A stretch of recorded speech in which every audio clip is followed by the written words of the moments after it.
Hindi mo na maasahan ang salitang ang mga kabataan ay pag-asa ng bayan.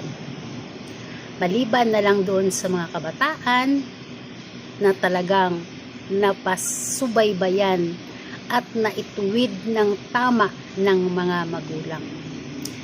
Shout out sa mga magulang. Sana'y gabayan natin ng tama ang ating mga anak nang hindi mapariwara. At kung may napansin man kayong kakaiba sa inyong mga kabataan, sana'y maagapan nyo at maituwid nyo, dahil ang pagmamahal ng isang anak ay hindi pag-tolerate sa isang pagkakamali, kung hindi ang pagtuwid na mapalaki ng maayos ang inyong mga anak. Hindi mo na maasahan ang salitang ang mga kabataan ay pag-asa ng bayan.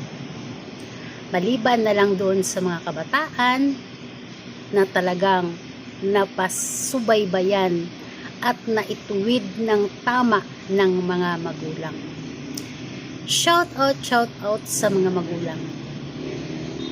Sana'y gabayan natin ng tama ang ating mga anak nang hindi mapariwara. At kung may napansin man kayong kakaiba sa inyong mga kabataan, sana'y maagapan nyo at maituwid nyo, dahil ang pagmamahal ng isang anak ay hindi pag-tolerate sa isang pagkakamali, kung hindi ang pagtuwid na mapalaki ng maayos ang inyong mga anak.